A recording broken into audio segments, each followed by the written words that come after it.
Manhood, brought you in part by Reboot, Superfarm, and Solomon's Bespoke.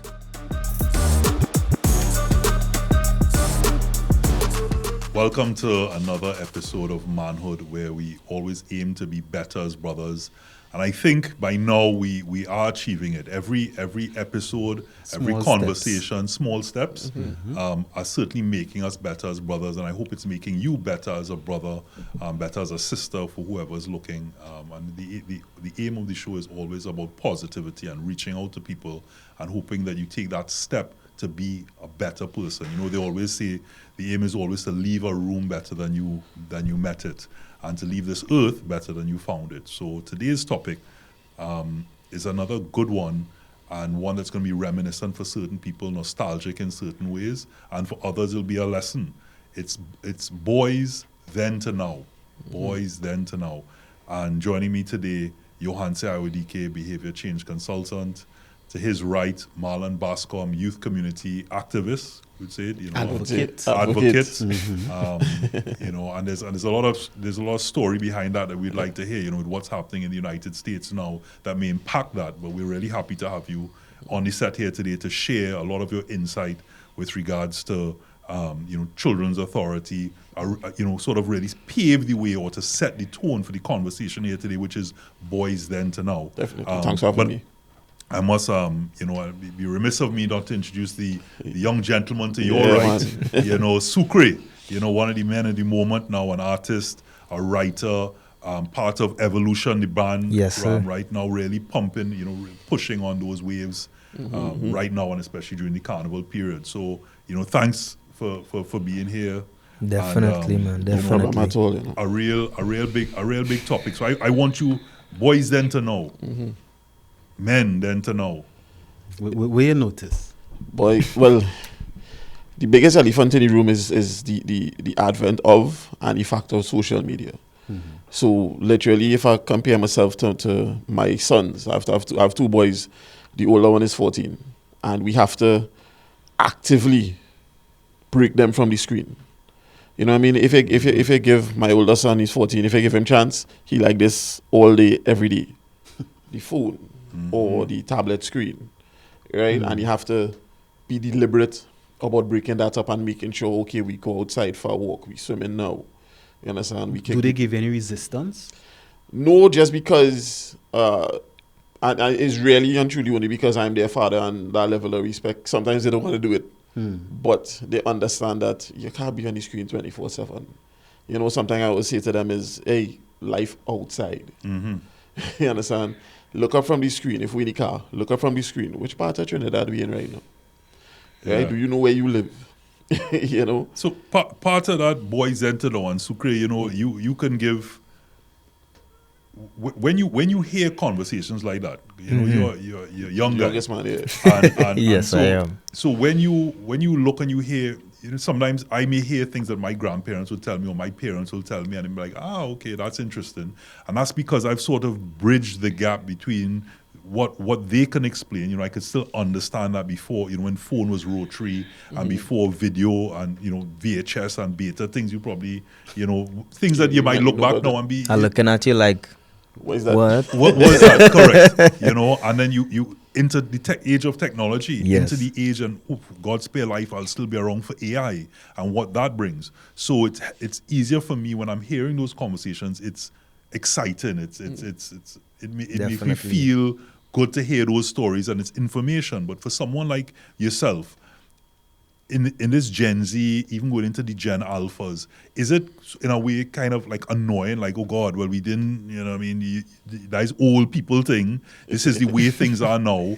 And it's just the way it is. The school system, everything is almost archaic. Right. Personally, what I think is that with time, new knowledge will always resurface, or at least knowledge will be dispersed a bit more in terms of more and more people will have access to it as time continues, because it will come a certain point where at least just one person will send it to the next person, and then the next person, and then the next person, and then more minds will be open towards the information that will be shared. So all of that. Do you care? What I'm saying is, your generation care about what an older generation might talk about? Like what got us here? Is it that is like Like, history? you know, is when you hear history? stories, like people say, well, I remember when X, Yeah. like, I remember when it had CDs. I remember, I'll give you an example. I asked my assistant recently, right? Right. I say, you just watch the speed of the internet, like, to see how fast the internet is. And she was like, no. And I laughed at her because back in the day, Dial-up, checking the yeah. speed Yeah. was a thing, Correct, right? correct. But Yeah. now, like, sometimes I look at internet plans and you're getting 300 megabits and 400 megabits. I remember thinking that wasn't even a concept to us. possible. But now internet so fast that whether you take any plan, it kind of don't make a difference, Yeah. right? So she was telling me she don't even check. No, you wouldn't check. I was explaining to my sons, sometimes it's a long time you want to watch a video. You pay it to download and go and sweat football. If you use 5 minutes, Right. you come back, it still have an hour and a half. Yeah. to Yeah. download. They looked at me like I was mad. They said that's not possible. They couldn't conceptualize that. You understand? So and the other thing, when we talk about that's it's a serious side, but yet the more serious, if that's a word, cited is one. Are we losing in many ways the values? So is that being brought across? So we talk a lot about habits. We talk a lot about chores. We speak about manners. Like someone coming and shaking someone's hand, looking in their eye and saying, "Hi, I'm Robert Dumas." Where persons are they doing that anymore? Are people really saying good morning? And so we, a lot of times we talk about great men and weak men. Great men create weak men because, of course, they don't want you to have to do what they have done. And by doing that, what's happening is they're not bringing across the values into the next generation, and therefore it's being lost, I think. Part of it is social media. Part of it is the general pace at which we move, the stresses of everything, the hours in traffic to get to work, the everything. And as a parent, especially for me as a father, you have to be intentional about these things. Like I say to my boys all the time, I reason better men than me. We're not here to be fools out here. You're going to learn. Shake somebody's hand, look at them in the eye, speak clearly, try to communicate. These are things that I say to my sons every day, and it's like pounding it into their heads because they grew up in a different time as we've been discussing, right? And at the same time, I can't parent them the same way that I was parented. That's true. But we talk here like again. I'm gonna bring Sukre. You here as the youngest Yeah, of she's this back. son, Sukri, right? how old are you, Yeah? Sukri? I'm 24. Right. Yeah, so yeah, so yeah. you fall into that, right? You know what? Correct. At 24 Yeah, years no, old, no. I was in Leeds studying in England, right? So I remember what 24 was like then. This was just 1999 or something, right? 1999. So Champions League. Manchester United won the treble that year. Yeah. Dwight That's York when they was played playing. Bayern Munich. Yeah, Yeah, Dwight York was playing I at think that it's secondary point. school. Talking history. Yeah, thing history that- here. This is No, what I I'm wasn't saying. born yet. listen. But you know who Dwight York is. He coaches Yes, the I do know who national Dwight right. So York this is. is when he was playing for Manchester Yes. United, right? So that's when I was 24, and also Shaka Hislop played in the league at that during that period as well as Kenwin Jones, etc. We're not talking about football here. I can't help it. But when you and so I'm going to keep coming to you to ask about that thought process, because as much as you're saying you want them to be better than yourself, which is natural for a parent, I always ask myself, so I'm going to teach my son to shake hands and look at somebody in their eye, but is it all relative to the time that we're at now? Because if in the environment they're going to be brought up, he stretches his hand out to shake, they might look at him as awkward or a nerd or what's going on here, because that's you say not... I saw you took it. I'm glad you say it because that's literally what happens. So the other day we had Parents' Day in my son's secondary school. I wouldn't call it school. Is exactly that scenario. And you look at the young men, it's all boys. You look at the young men engage with each other, and there's a lot of those awkward pauses, right? But then you see them engage when he celebrated his 14th birthday in December. So we had a few of them. We went to this place for them to play. It was a different thing because in that environment, everybody thrived. But now we in a school environment or even to have a conversation like this, it was awkward. You You in a party long time, Marlon. Yeah. And well, I know your answer will know this for sure. He older than me, right? So he's not. Good. But you're a party Sucre. I learned to Latin dance, right? And that was a big thing, salsa, merengue, because you waiting for that particular song to play or that particular old school alternative rock to be able to play to then dance. And it was impressive. Or you rent a tile, as some people would say.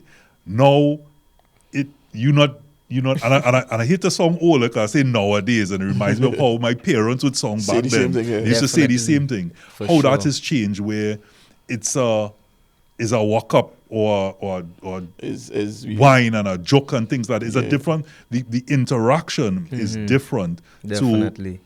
For young persons. And so even if we come back to things boys then and now, technology is there to make life better, to improve life, right? So we get that. We're not saying technology is a bad thing, but it's, and also the people that create it in Silicon Valley, you hear that they themselves don't let their children use iPads and all these other gadgets because they're trying to keep them out of the matrix, so to speak, not plugged in, to be able to create more and more and more, not get caught up. But these devices and the apps and all these things on the devices are created to do just that. Yeah. It's to get you to want to look at it, and Instagram and all these things that is created to draw you in. And so how that impacts social interactions. Well, what I notice is that if, and Sukrian and both Marlon, you could see if you notice this too, is that before, when there were less or no devices, you had to talk. Right? You couldn't just sit down in a room and nobody speaking. You had to talk. Right? So therefore, you're forced, quote unquote, to learn social skills. You learn how to talk to a stranger. I mean, it's Trinidad we're living in. Talking to a stranger is part of the culture. Even if you never see that person again. Right? But now, the quote unquote awkward silence would now be, you just pick up your phone. You pick up your phone. Everybody on their phone, we could be like this 5, 10, 15 an hour. That's the normal. So So again, we say technology is there to improve, but I will tell you, this is funny, right? So before Movie Town, it was Spectacular Forum. Right. This is to tell you how long ago it was. Yeah, wait. And when you go into a club or a party, you learning how to scrape bottle. You know what scraping a bottle is? People will have a pile, a bottle. They will have their bottles, and you learn on the concrete how to scrape it to basically break it, to have jagged edges, or fisticuffs. You know, you get into a fight. You know, this thing about people riding back for you and retaliation is different now because now it's gone. Yeah, different. So you might get a stab, you might get cuffed down, but you fought, and not too much the bottle aspect of it, was more of a manly thing to say fight. Now there's no fisticuffs per se. And even if they are fights like that, somebody going back for a firearm. So the mentality is also different as back then and how it is now in the terms of engagement and what it really means to be a man. Are you really man up by going and getting a gun to shoot somebody? Well, you see, from an older generation, we might say no, because, a gun is almost like, a passive thing. You're far away and you're shooting. A man's supposed to, you come close if you're really a man, you come and fight. But that may be from our perspective, from a youth perspective, because it was a brief conversation, but I remember a youth telling me going through all that. Yeah. Right? That's too much. Yeah. Right? The simpler thing is just to shoot somebody. Why would I fight? Why would I go through all of that? And I mean, if we are going from a practical standpoint, right, I understand where they're coming from, even if I might not agree. It's really different, and it also speaks to a level of aggression and the sense of power, or what they get a sense of power from now. The finality of that, shooting somebody, and that is it. You don't have to worry about that person again. It speaks a difference. But I also wanted to come back to in terms of the parenting is different, right? Whether or not the father or a male figure is in the household is critical, but it's also different now. And you could also be in the household but not in the household. You know what I mean? You're there, active. But you're not active. You Understand. understand? Your job or whatever it is stressing you out so much that you don't have the emotional capacity to treat with the children around you. And so they also learn that distance from that as much as the social media. So I hear you there, Marlon, and again, one of the things that I always love about the show, you don't recognize that you love it at the time because the introspection could sometimes hurt. And that's another thing that I may recognize, that my life, whether it be, head of production at CNCG, whether it be chairman of the Cancer Society or any of the other things, there's always something that's activity that when I go home, I ask myself now, after you've just said that, is it that my son, as much as I try to interact, that am I there as much as that he may require to mold him in a particular way, or is it just a matter of distance, like, hey, dad's on the phone, dad's on his laptop, dad needs to zone out? Because sometimes you really, when you reach back to quote unquote your castle, that moment of peace, like, okay, I don't have to be one of those hats right now. I can just be. But in saying I can just be, you now have your greater responsibility, which is to the person you brought into this world, to your partner who you signed up for, to say, hey, you know what, we're going to walk this walk together, we're going to be a witness to each other's lives. And that is where I'm thinking I might be showing up less than I should be. The thing that really matters, the person that's going to be there to put the flower on my coffin. No, that's a serious thing, and I could speak to it in terms of, so I mold myself personally to be the opposite of my father, in terms of he wasn't there, so I try to make sure that I'm there. And even when you think you're doing a good job, right? I spent 6 years at the Children's Authority, and during that time, that job and the issues in country take a lot out of you. And then my sons themselves said it. Daddy, sometimes you're home, but you're not home. Sometimes they want to be in. Sometimes they would come and just be in the room. I on the phone somewhere with the police on some case, and I'm not really giving them the attention. And having left that job, I really, really try to make that effort even more now, to make sure when they come and say, Daddy, what's going on, that I'm there, or I could ask them how school was, or check in on the school work, although the school work hard, so I don't mind. So it's a serious thing. I certainly want us to go to draw from that experience, hear a bit more about Children's Authority and that experience of the youth from a national perspective, and even in terms of a class perspective. And I definitely want to bring Sucre in more, because we want to find out. I could tell you about boys then, but boys now is what we're really trying to figure out. So hear from the youth. we definitely come back with that. We take a short break. It's Manhood.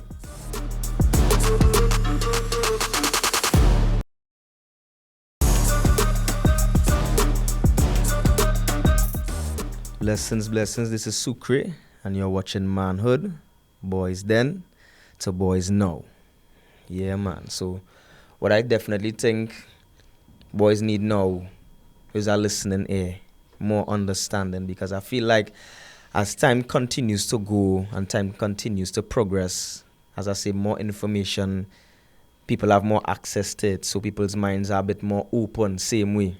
So that's why you might think people might get quote unquote smarter, because some of the elder people might find we feel like we know too much. It's just a matter of the information might either be a bit more or even perceived in a different way, because as time goes, our way of thinking would change. So I think the main thing is that we just want people to understand us, not necessarily that we're trying to fight you all. It's just that you all learn to do something a certain way, but we also see something, that same thing could be done in a different way. And sometimes you all could be a bit dismissive to what we might have to think, as opposed to actually just hearing what we say and maybe offering the guidance in that type of way. So sometimes that would cause us to go to a different avenue, and a completely different avenue that might So not you're feeling necessarily disrespected be in a way. We're not showing Not the heard respect. enough. So you're feeling disrespected because we're not seeing eye to eye, and therefore as a result you feel you have to now, well, you're not seeing it this way, so now I'm retaliating or behaving in a particular way, either to get you to see it this way, or I don't care anymore what you think. Is that Not necessarily I don't care anymore what you think. It's just a matter of we can't necessarily get into that mold, because sometimes it might not be the most fruitful for the way that we are Right. in that specific generation. So I guess it's just a matter of trying not to fight our innate selves. Eventually, our truth will be told in whatever way possible. And as that continues, more and more men will open up or feel connected and relate to that specific medium. And then that will just continue to form the next. So is it that you feel like Progress.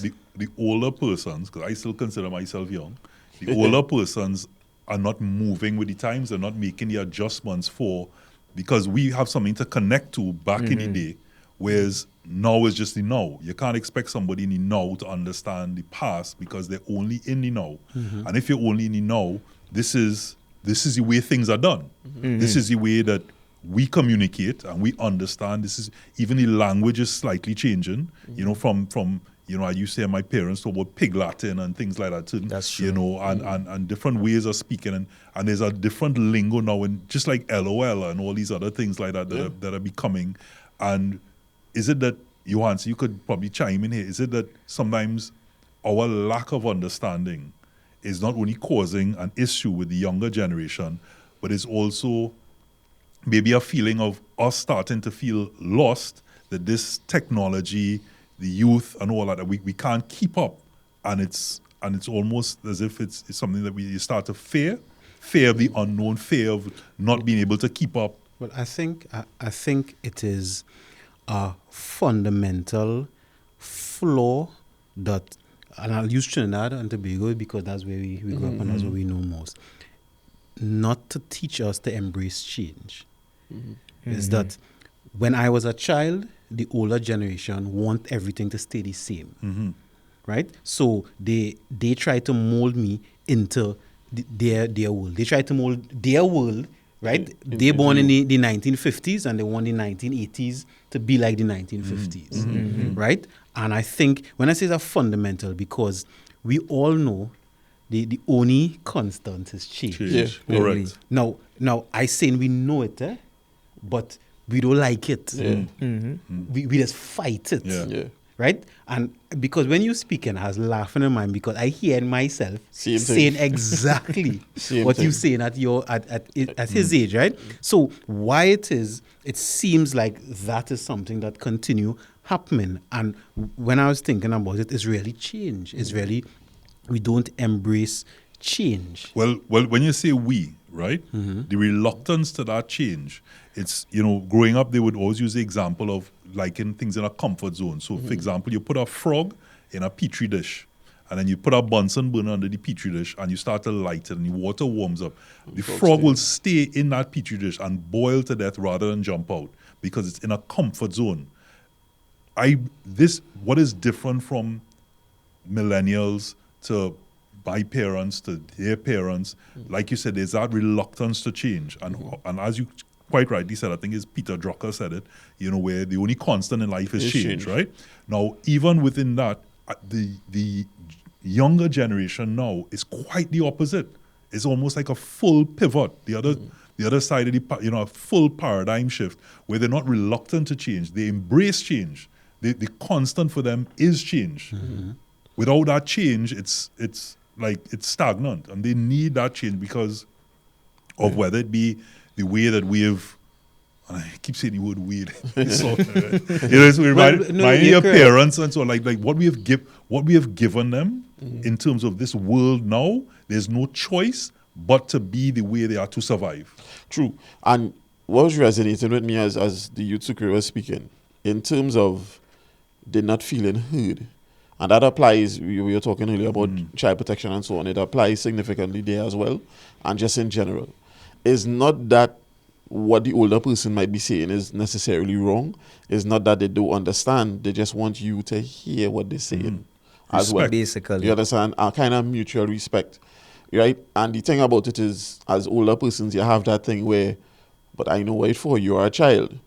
You understand? And this is what it is. Sometimes they're just rebelling against that lack of being heard. It's not that they even think you're wrong. It's that at least give me 5 minutes to see what I want it to is. say, because I also have a mind too. Yeah. And just as how you have You have your way of thinking, we have our ways of thinking too. And even self, we would like to learn from you, but we would just like to have a discussion rather than orders and instructions. And once it's orders, the youth rebel against that, which is part of the problem we have here. So you say to a child, you must go to school because of this and this reason. School, especially the way that we have our education system, may not be applicable to that particular child. Or there may not be enough spaces for where we have different issues popping up, autism, whatever, right?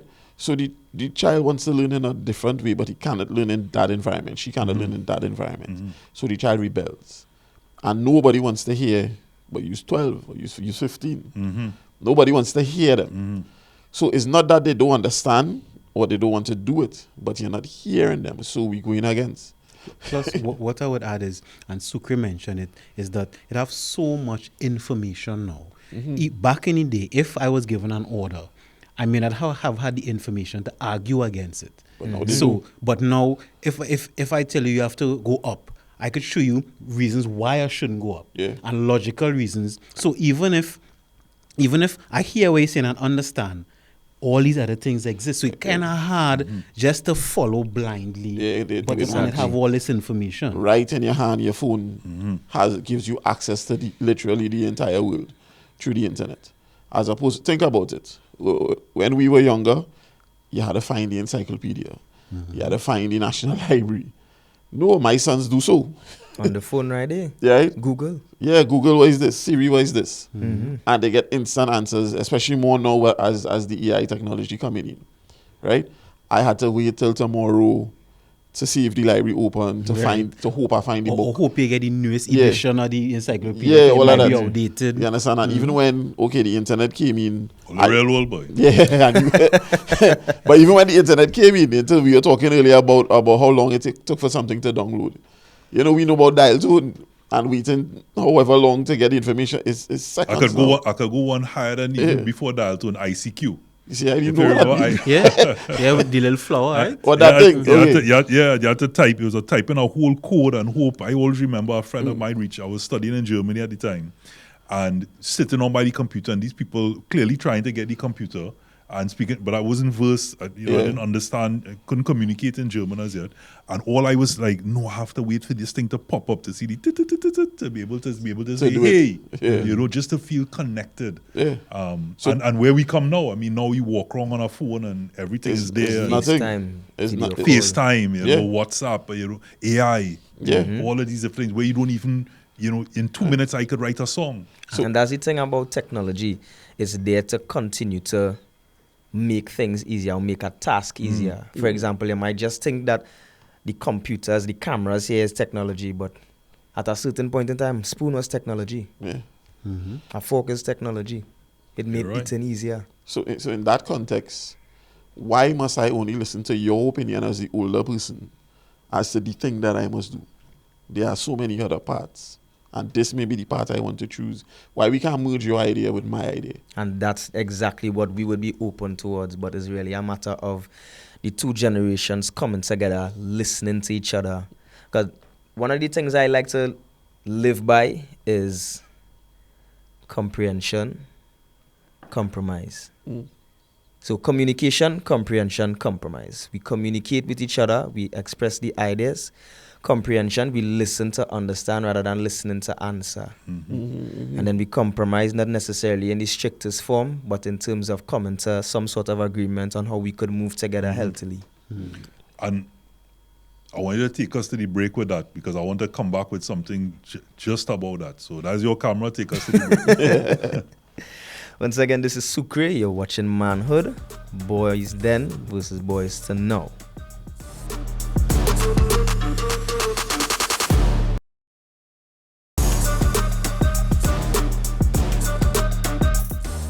Blessings, this is Marlon Bascom. We here on Manhood talking about boys then to boys now. And really important is that level of communication between me in my 40s versus my sons in their teens, my brethren over here in his 20s. How we bridge that gap to ensure that we can move forward with ideas from each generation as opposed to pushing ourselves on the youth. in a way that they would rebel against, you know. And we can continue touching on that, because when we give those orders, or when even the whether it is the child protection system, the education system, the court system, we give those hard and fast rules. As parents, we give these hard and fast rules that we may or may not be following ourselves. But as we were talking about before, the youth have access to all this other information that is oftentimes very logical and also plausible, right? Why would they need to follow you if again, they don't feel heard? Right? So and one of the things, as you mentioned that there, again, every time I hear it, I introspect. You know, my son, will be 8 next month, you know, I have this thing that I am very affectionate with him, because I always think that I want to hug, and I will kiss my son and vice versa. And he said, but Dad, I don't want to hug anyone, right? And I told him, I said, that's fine, because I don't want to force you into a position of hugging someone or being affectionate with someone if that's not how you feel. He's an affectionate child, but in his own way. But I did tell him, with your parents, we want to share that affection. He's fine with that. And that imposing of someone, as like you said, with social media and them seeing so many other things, they're becoming their own man or their own woman, even though they're children. So they're becoming their own person. Let's just put it that way. And Sucre, you and I, we were speaking on at the break, that when you remove that, even at that age of people can feel embarrassed, they can feel as you mentioned, they're not seen, they're not heard. And then they feel disrespected, and as a child, they might not know how to cope with that or express that. And then the end result of that then builds, like a virus. It builds and like it festers. It then forms into whether they retaliate to go down a road of drugs, whether it retaliate to bullying in school, because I can't answer back my father or my mother, but I could go to school and beat the out of this, and you probably don't even know where the rage is coming from. Exactly. And that's the thing where they say charity begins at home. I don't think it's just charity alone. I think it's a lot of things, because your parents are the ones who teach you before the teachers in school. So you might learn certain academic things, this, that, the other, but in terms of the values that are molded into your personality, all of which come from your parents, whether it be the things that they directly teach you or some of the subconscious things that they do or don't do. Yeah. Because so you might have a parent, they might tell you, don't drink alcohol, this is not good for you, this, that, the other. But they're doing the same thing too. Yeah. They might tell you something, but the behavior is completely different. How the youth are coming in at that point, because how the youth responds to trauma, how the youth responds to grief, all those things have much more to do with your actions and what you don't say, as opposed to what you're telling them to do, right? And both my younger son is 9, my older son is 14, and literally just this week, I lost my mom last year, their grandmom. My son had to write a poem for school, right? The boy make me cry. Big man thing, I'm saying it. Right? The boy make me cry. Big man, yeah. The boy make me cry because he had to write the poem for school, and you had to choose your own theme and everything. He chose grief, right? Thinking about his grandmom. And then he remembered to put in that poem how I came to talk to him, and to talk to him based on our faith that, we believe we'll see her again and everything like that. And that made it into the poem. And the part that really had me off is that he used the word, his father came into the room to lighten up his mood. And then in the next stanza, he said, the light said, no, you're talking about me, but it mashed me up. it mashed me right up, me lying to, yeah. Wow. You understand? Tears instant, I had to go and wash my face, because I can't even remember the conversation, because I in grief too at the time. You understand? I can't remember the conversation. So now it comes back in a flood in this format where he might not have said it otherwise, right? So what you don't say as the older person to a younger person, how you act with other people they're watching. You understand? Like a sponge. Absorbing. You see, action is very important, because congruence, right? Congruence is the continuity of something. Yeah. Right? So if you say something, I hear what you say, you know, but I have to see you do it also. And it don't have to be in the exact form. If I say good morning to everybody, it don't have to be that exact thing. Yeah. But seeing you Say it all the time. do yeah. respect, Yeah. right? But what happens is a lot of time, this I would say older generation, older meaning my parent generation more than even my generation, is that they would say things and give you orders. So Do as using I the say, words. but don't do as I do. Yeah, it was And what orders. is good for And the the goose is actual- not good for the gander. Correct. You And know? that is something I realized, that even at a cognitive level, because when children are at an early age, there's something active, it in humans in general, but especially in children of a young age, called mirror neurons, right? And that's how mirror neurons in your brain, that's how children learn, they look to walk, to pick up mannerisms. You notice Right. children have the mannerisms of their parents. So if you telling me something and I understand it cognitively, I understand what you're saying, you know. But when I'm looking at you, even at a stage where I may not have all the language to express it, but what I'm seeing is incongruent, right? With what you tell me, what happens is mistrust or distrust. Yeah.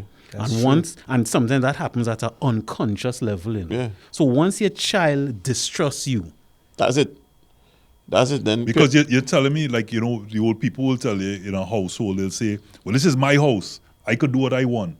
But to a child, it's like, but I don't understand. You're the person, whether innately, as you said, whether, you know, learned, whether you just know that this is your father, even in amongst your peers in your community, even on social media, you realize your father and your mother, the people to mold you and the love and so on that you have for them. So when you do that now, you think to yourself, but I'm supposed to be learning from you. But yet still I'm now at that part where I will, you know, as a child, if you're smoking, or if you're drinking, or if you're doing certain things, or even if you're swearing, there's a period when you get to a certain age that you understand that, okay, my dad or this person may smoke, but I am not to smoke because I'm not of age as yet. Yeah. Apart from the fact that it's bad for you, right? Yeah. And you shouldn't smoke, right? I'm drinking, etc., or even swearing.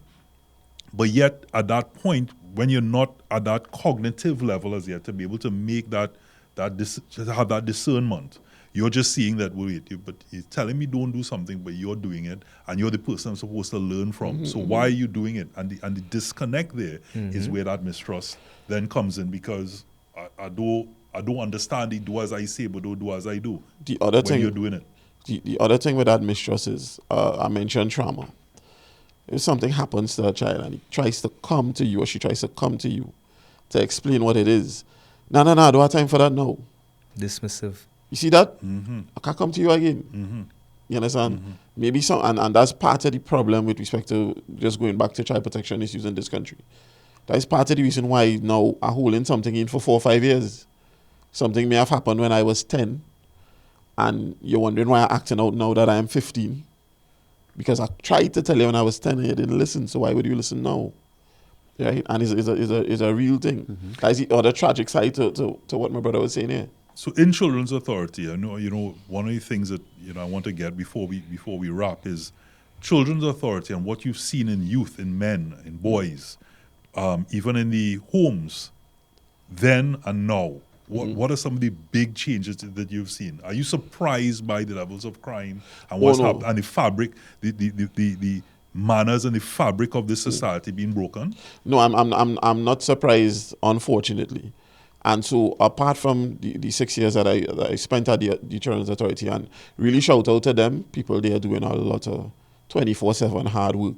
But even before I went there, and through my time there, and even now, things have changed. In the sense of that level of manners that we were talking about, that level of, what we would consider respect, it's getting less and less. When you look at the varying levels of crime and violence, even within criminality, there was a particular level of order. There were certain things they wouldn't do that they do now, right? But also when you're talking about trauma, in terms of what I just said, where the victim doesn't feel like anybody ever hears him or her, and so to do that, to act out, I become the perpetrator, and now all I want to be in my business, right? It's very scary.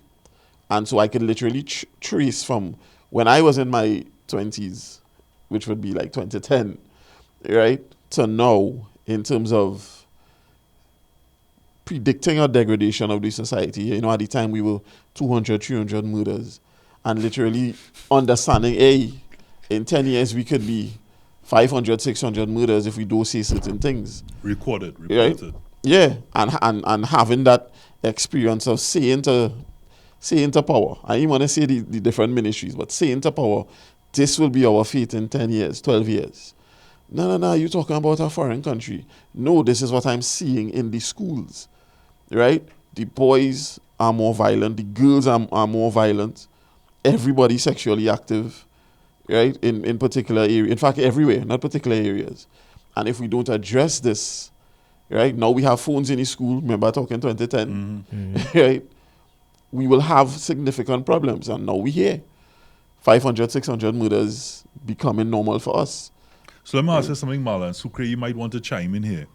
When you mentioned about being seen, you know, that the children want, you know, boys or men and people, the younger generation, let's use the word younger generation, to be seen, is it that, okay, well, you didn't see me then, now that I'm doing this, it's a form of, whether conscious or subconscious, a form of attention and acknowledgement. Now I'm doing this, now as a bad man, or now as a this, or now a woman behaving in this particular way, even if it's a rebellion to the parents. Now that I'm pregnant, or now all these things are happening, you're now seeing me, I'm now getting some form of attention. I'll let the youth say it first. You didn't see me then, you will see me now. Yeah. Whether it be healthy or unhealthy, because a lot of the times these things happen at a certain age where you start to form certain habits that last the rest of your lifetime. So you just continue down that road until it reaches to a point where it's a norm for you, even though you may not necessarily you didn't necessarily learn that way in the past, but because of those circumstances, you develop your own habits. And you develop your own new character. Your own survival guide. Basically. So whether we're rebelling, whether it is criminal activity, whether we're on TikTok or Instagram now, right? Not Facebook, I learn Facebook for old people. Right? Yeah. Wherever it is. Even Instagram now tells you you're a certain age. Yeah. Right? So, it not like it was then for us or those before us. It's different now. You understand? And as we were saying earlier, if we don't find that way to bridge the gap, to listen to each other, we will continue to have issues. We will continue to have young men out there. One thing we didn't touch on, look at how many young men, a 19-year-old just weekend, killed himself, right? We continuing to see it.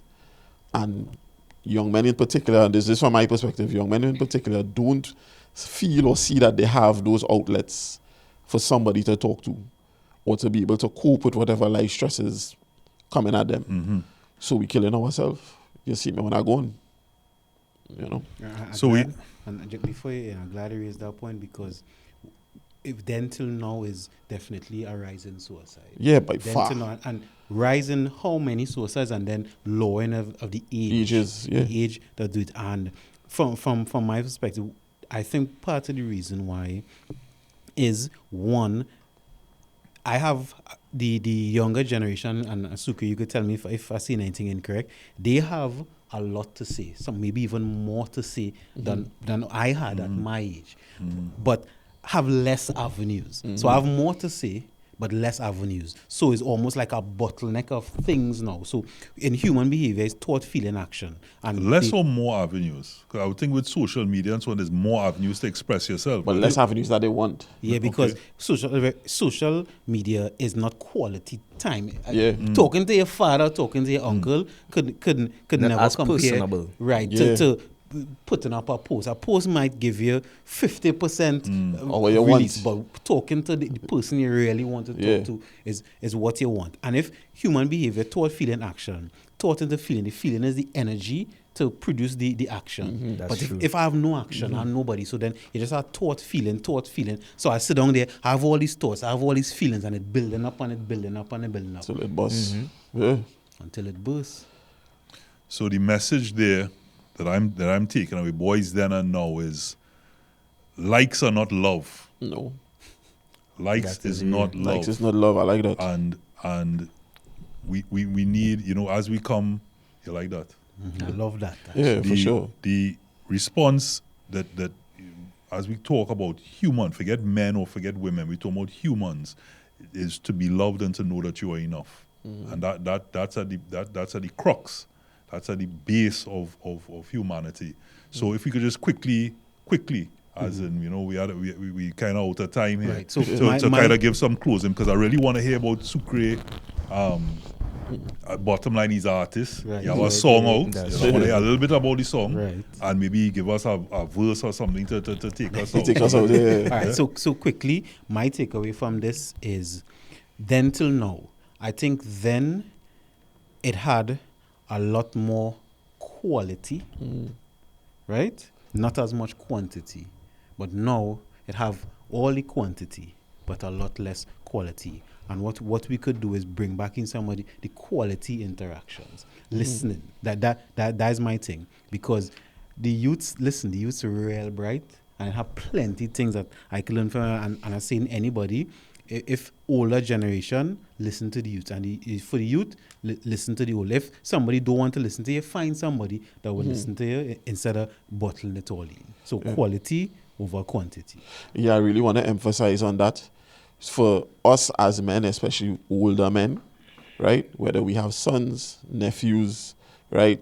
Fellas in the community, you make sure to be the quality for them. Be the person that they could speak to. Try to give some level of advice based on your experience, and also listen to what they have to say, because you might learn something, right? Be that man in somebody's life. Yeah. Sucre, I know you have a song out. Give us give us your closing thoughts with regards to that message, and if you could lead us out with a verse. Yeah, no problem. So, from this discussion, knowledge is a matter of the old coming with the new to make something new. Newer, I should say. So Different. the older heads, younger heads, come together. Let's move forward together in the future so that we could all live healthily, fruitfully with each other. That's definitely what I take away from this, man. Yeah. That's your karma there, manhood. Take us out with that Yeah, verse. give me something. Oh gosh. Tell them when I fat I is the greatest. Yeah, I sure about that. And when I drink I is the greatest. Yeah, I sure about that. Say in this life, one thing I love is having fun and jamming down. Manhood does bring the life for me, oh Lord. It's gal and rum, we go never done. Yeah, man, bless it.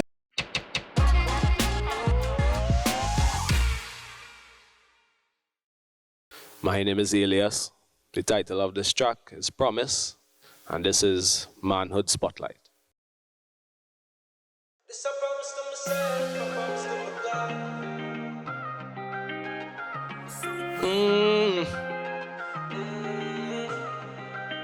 Say me nah go fail. Say me nah go fail. Alright. Some man I bet by myself. Only God know the road when me walk.